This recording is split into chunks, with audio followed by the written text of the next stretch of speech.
Hello everyone, with set 4 Jump to Lightspeed just around the corner, I thought I'd go over 3 leaders that I am rather excited for. 2 of them are just for the general awesomeness and 1 for a bit of a Twin Suns twist. So let's jump into it with the first one, Grand Admiral Thrawn. While the set 1 Thrawn's exhaust ability was good, I think this one is a lot more fun. Being able to trigger a when defeated a second time, that is just a lot of fun and potential benefits to be reaped from this one. Let's take a look at some of the cards that I think are just obvious inclusions in a Thrawn deck. This one is the Onyx Squadron Brute. The when defeated allows you to heal 2 damage from your base. Yeah, that's not bad, and it's a 2 cost unit, so you're going to be able to play it fairly early on. But I still think this is going to be great in a deck because late on, it could be healing you 4 on that from that when defeated by exhausting Thrawn if he's not in play, or just you can do it when he's in play once around. Healing 4 base from a 2 cost unit dying, yeah, that's a pretty good trade, especially as you can just ram it into something your opponent has. The second auto inclusion in pretty much any Thrawn deck from what I can tell would be Director Krennic. 2/2 with a shield that costs 2. That's not too bad. I think the part that people are going to want him in play for though is the other part of his ability of when he's in play, things that when you're playing them with a when defeated ability cost 1 less. So you'll be able to effectively ramp-ish via this card and get some bigger things down and then trigger their when defeated abilities multiple times. What more can you possibly want? We can't talk about Thrawn without talking about another auto inclusion, and that's the Chimera, still from set 4.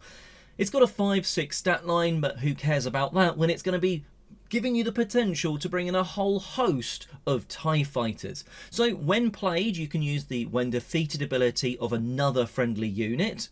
Well, that's a pretty nice ability because Thrawn's units, a lot of them you're going to want those when defeated. Maybe doing that 2 heal to a base or something.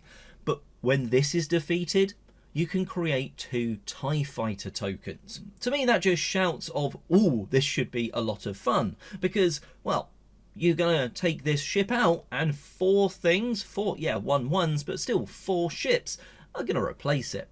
That's a pretty cool thing that you're still going to have quite a lot of stuff going on in space to dabble around with some pilots. Moving on to the second leader that I think is going to be an interesting one and certainly has some more sort of synergies with stuff that we've seen in previous sets, and this is Kaz from the Star Wars Resistance show, which I'm actually currently going through and really enjoying. He's got a really interesting leader ability that effectively means you just remove abilities from one of your own cards, and why would you ever want that?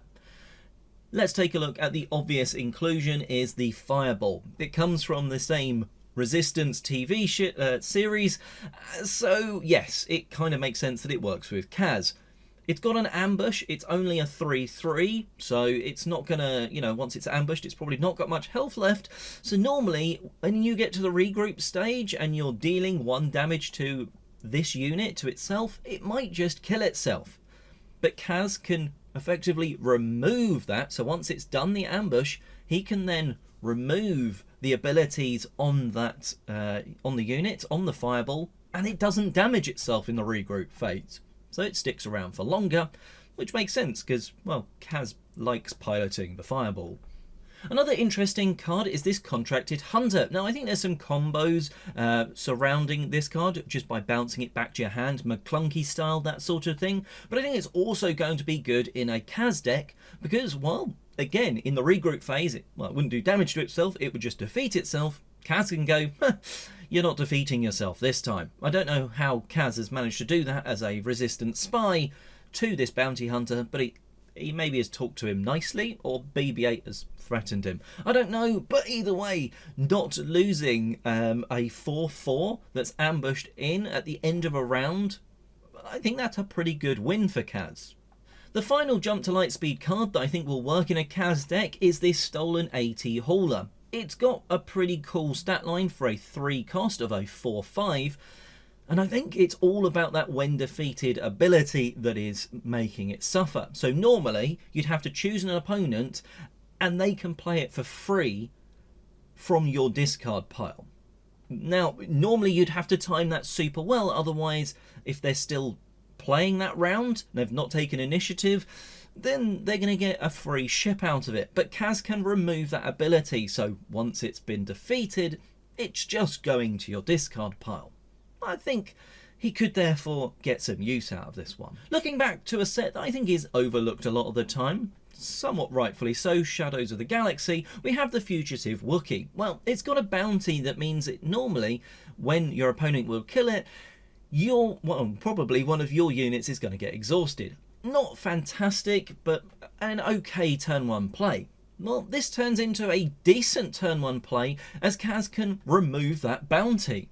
Straight away, that's looking pretty nice.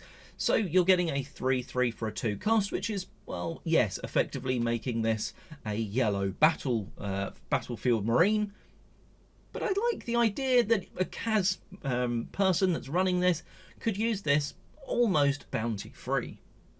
And lastly, I'm going to go for a Twin Suns pick. I really like the game mode, mostly to give extra theme and stuff, rather than be super competitive as a game mode. I like heavily themed decks, so of course I'm going to put Captain Phasma alongside Kylo Ren, both First Order, and that works really well with this card's ability. So basically the ability is, if you played a First Order card this phase, you can deal 1 damage to a base. Well, Kylo Ren is all about getting in quick, dealing a lot of damage, being aggressive, and well, this doubles down. You're probably going to have a lot of First Order cards in your hand.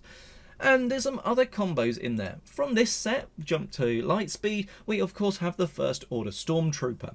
It's a 1 cost play, so nice and simple to be able to trigger that Captain Phasma's leader ability, and on attack / when defeated, you're going to be dealing indirect damage. So potentially a nice source of damage, and it triggers that sort of leader ability.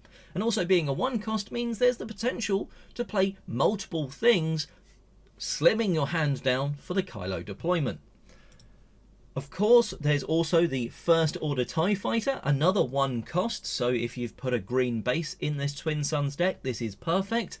And if you control a token unit, which you potentially could be doing via maybe a TIE Fighter, an X-Wing, from someone else, however you get it, this token gets Raid 1. So this could be a 1 cost First Order card, so triggering that Captain Phasma ability, that's got a 3/1 in space. It's, yeah, still 1 health, but 2 units, again, slimming your hand down a little bit for the Kylo deployment.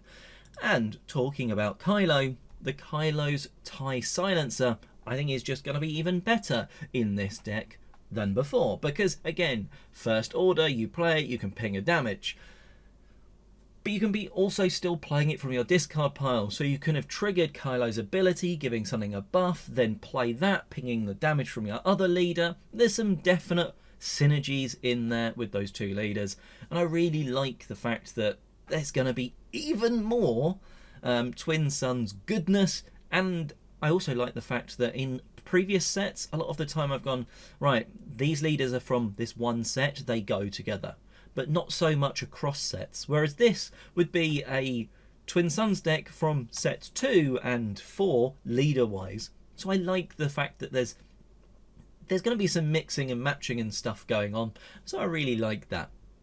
Of course, we could find out some of the other leaders from set 3 are super broken and brilliant, but these are ones that I think look cool and I'm definitely going to play. I think this is maybe more for fun factor than just pure brilliance, but I'm all about playing this game for fun. But let me know in the comment section below which leader you are most excited to play when set 4 drops. Looking forward to Jump to Lightspeed? Are you? Let us know. Hit that like button, and until next time, have an unlimitedly good day.